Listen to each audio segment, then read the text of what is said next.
Well, my wife and I, we live in Vancouver's neighbourhood, right? The gay neighbourhood. And it's an awesome neighbourhood because we're a block from the ocean and like 2 blocks from Stanley Park, which is a rainforest.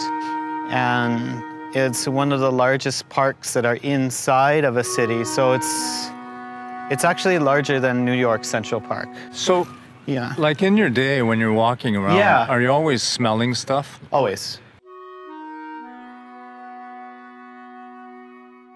Vancouver's surrounded by gardens. It's a rainforest, so many gardens. So for example, if you come look at this tree, this is tree moss. This is not oak moss here, but we have lots of oak moss in Vancouver, actually. I go hunting for it in Stanley Park, and then I tincture it. This is fennel, you see? Fennel, and fennel smells a little bit like star anise, but it's more herbal and less woody than anise. Both fennel and anise, they have chocolate nuances. So every time I walk by this bush, I always break the pods and I smell the fennel. It's really nice. This one is a bubblegum sage. It smells like bubblegum and marijuana.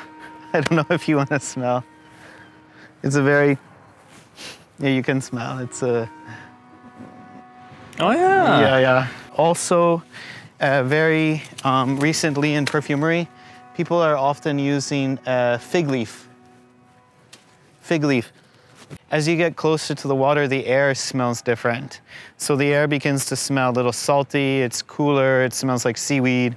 You can smell like the cold, wet rocks out there, and nuances of the seaweed, a little bit fishy. Down there is Stanley Park, right? It's 1,000 acres.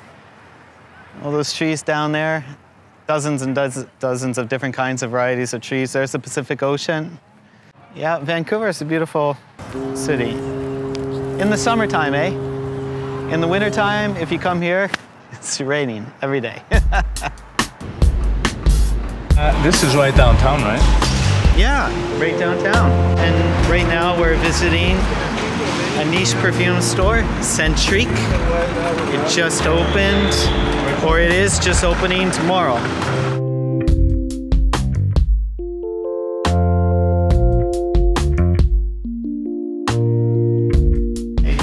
Because it has this yuzu note. Right, yeah. And I think combination with like leather gives it like that boozy. Magnolia too or something, I don't know. But they don't always list everything in there, yeah. Sorry, yeah? No. It wasn't for you. It wasn't for you. That thing is just for me. It's like, hey, you get with the program. You can pronounce it probably correctly. Shabu.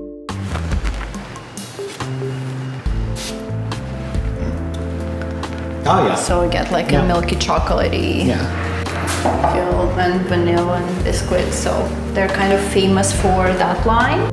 Yeah, you can smell it. It's a nice chocolate in there. I like maybe the combination. Yeah. 2 together? Yeah, it's very makes nice. You're opening tomorrow, right? Yes. And this is a niche perfume store. Yes. So what is niche perfumes? Yeah, so for me, niche perfumes are firstly an independent perfume house that doesn't belong to a big corporation, that has this freedom and liberty to do what they like and to use the best ingredients. For niche brands, it comes as a passion. They mostly all the companies are owned by perfumers themselves, so they're invested in the creative process. So their perfumes are more artistic and as a reflection of their soul or a reflection of their perception of life, of culture, of travels, you know, childhood memories, the smells they grew up with, and so on. Some whatever that inspires them. You're in the category of niche perfumes, are you? I don't know, I'm at the very one-man show, I'd say. It's like, what's the difference between an indie perfumer and a niche perfumer?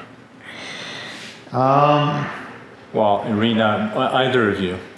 I can only, like, how I started was I didn't start as a perfumer or a perfume family or nothing. I just completely self-taught, and I worked a day job, saved my money, spent all my money on teaching myself how to make perfumes. So I grew up in the countryside, and I was always surrounded by a multiplicity of different scents. So You were on a farm? grew up on a farm, grew up on a fruit orchard.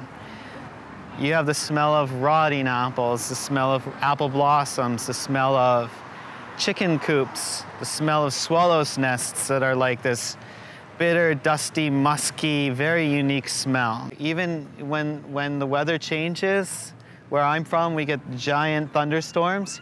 You can smell in the air. It's a different kind of scent. It's a cold, ozone kind of scent because the wind's getting pushed off the ocean. So as I grew up as a kid,